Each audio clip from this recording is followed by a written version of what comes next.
الحمدللہ وکفا وسلام علی عبادہ الذین اصطفیٰ اما بعد۔ محترم سامعین، ایک بہت ہی اہم مسئلہ یہ ہے کہ قربانی کا حکم کیا ہے، سنت ہے یا واجب ہے۔ بعض حضرات کا خیال یہ ہے کہ قربانی سنت ہے، لیکن صحیح بات یہ ہے، اہل سنت والجماعت احناف کا مسلک یہ ہے کہ قربانی واجب ہے۔ اس پر ہم آپ کے سامنے دلائل بھی پیش کریں گے۔ سب سے پہلے قرآن کریم سورہ کوثر میں اللہ تعالیٰ کا ارشاد ہے، فَصَلِّ لِرَبِّكَ وَانْحَرْ۔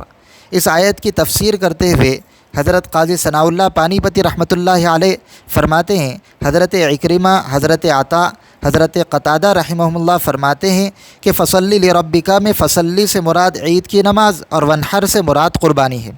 اس سے ثابت ہوا کہ نماز عید اور قربانی واجب ہیں۔ تفسیر مظہری جلد 10 صفحہ 353۔ حضرت ابو بکر جساس رازی رحمۃ اللہ علیہ فرماتے ہیں، حضرت حسن بصری نے فرمایا کہ فصلی لربکا میں جو نماز کا ذکر ہے، اس سے نماز عید مراد ہے اور وانحر سے قربانی مراد ہے۔ حضرت فرماتے ہیں کہ اس سے دو باتیں ثابت ہوتی ہیں، ایک عید کی نماز واجب ہے اور دوسرا قربانی واجب ہے۔ احکام القرآن للجساس جلد 3 صفحہ 419۔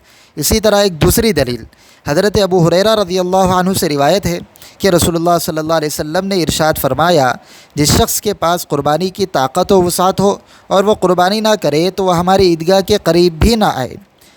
سنن ابن ماجہ حدیث نمبر 3242۔ امام حاکم نے اپنی مستدرک کے اندر اس روایت کو نقل کر کے کہا کہ یہ صحیح الاسناد ہے، یعنی اس کی سند صحیح ہے۔ اب اس حدیث کے اندر غور کرنے سے یہ بات معلوم ہوتی ہے کہ آپ علیہ الصلاۃ والسلام ایسے شخص کو جو وسعت کے باوجود قربانی نہ کرے وعید ذکر کر رہے ہیں کہ وہ ہماری عیدگاہ کے قریب بھی نہ آئے، اور ایسی وعید واجب کے چھوڑنے پر تو ہو سکتی ہے، سنت کے چھوڑنے پر نہیں ہو سکتی۔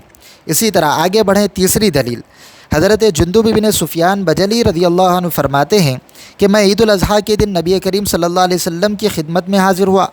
آپ نے فرمایا، جس نے نماز عید سے پہلے قربانی کی تو اس کی جگہ دوسری قربانی کرے، اور جس نے نماز سے پہلے قربانی نہیں کی تو اسے چاہیے کہ نماز عید کے بعد ذبح کرے۔ بخاری شریف حدیث نمبر 5562۔ اس روایت میں غور کرنے سے یہ بات معلوم ہوتی ہے کہ قربانی واجب ہے۔ کیوں؟ اس لیے کہ اگر قربانی واجب نہ ہوتی تو پھر آپ علیہ الصلاۃ والسلام اعادے کا حکم نہ دیتے۔ نماز عید سے پہلے قربانی اگر کوئی کر لے تو آپ علیہ السلام نے اس پر دوبارہ قربانی کرنے کا حکم دیا۔ یہ اس بات کی واضح دلیل ہے کہ قربانی کرنا واجب ہے۔ اب بعض لوگ جن کا یہ خیال ہے کہ قربانی کرنا سنت ہے، تو وہ بھی دلیل میں بخاری شریف کی روایت پیش کرتے ہیں۔ حضرت براء بن عازب رضی اللہ عنہ سے روایت ہے، اللہ کے نبی نے فرمایا، عید الاضحیٰ کے دن سب سے پہلے جس چیز سے ہم اپنے کام کا آغاز کرتے ہیں وہ یہ ہے کہ ہم پہلے نماز پڑھتے ہیں، پھر لوٹ کے آتے ہیں، پھر قربانی کرتے ہیں۔ آگے آپ نے فرمایا، من فعلہ فقد اصاب سنتنا، جس نے یہ کام کر لیا تو اس نے ہماری سنت کو پا لیا۔ اس روایت میں سنت کا لفظ استعمال ہوا۔ اسی طرح حضرت براہی کی دوسری روایت ہے جس میں الفاظ ہے وَأَصَابَ سُنَّةَ الْمُسْلِمِينَ، یہاں پر بھی سنت کا لفظ استعمال ہوا ہے۔ بخاری شریف حدیث نمبر 5545۔ اب دو جگہ سنت کا لفظ استعمال ہوا تو اس سے ان کو یہ خیال ہوا کہ قربانی واجب نہیں بلکہ سنت ہے، حالانکہ صحیح بات یہ ہے کہ قربانی واجب ہے۔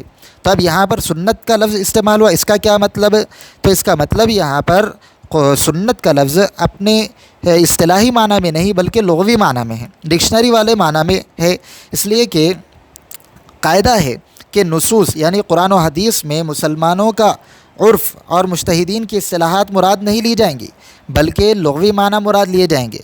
جیسے مثال کے طور پر فرض رسول اللہ صلی اللہ علیہ وسلم زکوٰۃ الفطری، اب یہاں پر فرضہ کا لفظ استعمال ہوا ہے، تو یہاں فرضہ سے فقہا والی اصطلاح فرض مراد نہیں ہے، بلکہ اس کا مطلب یہ ہے کہ رسول اللہ صلی اللہ علیہ وسلم نے صدقہ فطر کو مقرر کیا ہے، تو مقرر کرنے کے معنی لغوی معنی مراد ہیں۔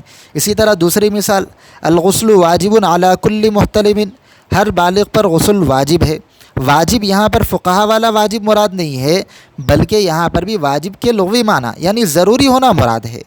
تو بہرحال گفتگو کا خلاصہ یہی ہے کہ قربانی کرنا واجب ہے اور جو لوگ قربانی کو سنت کہتے ہیں تو یہ بات صحیح نہیں ہے۔ دلائل سے ہم نے آپ کے سامنے واضح کر دیا کہ قربانی واجب ہے، اور جن روایات کے اندر سنت کا لفظ استعمال ہوا ہے تو وہاں سنت سے طریقہ مراد ہے، پیغمبر کا طریقہ مراد ہے کہ یہ قربانی کرنا پیغمبروں کا طریقہ ہے، مسلمانوں کا طریقہ ہے، یہ چیز یہاں پر مراد لی گئی ہے۔ اللہ تعالی ہم تمام کو صحیح علم و عمل کی توفیق عطا فرمائے، آمین۔ والسلام علیکم ورحمۃ اللہ۔ تمام دوست احباب سے درخواست ہے کہ ہمارے یوٹیوب چینل تحفظ شریعت کو سبسکرائب ضرور کریں اور بیل آئیکن کلک کرنا نہ بھولیں۔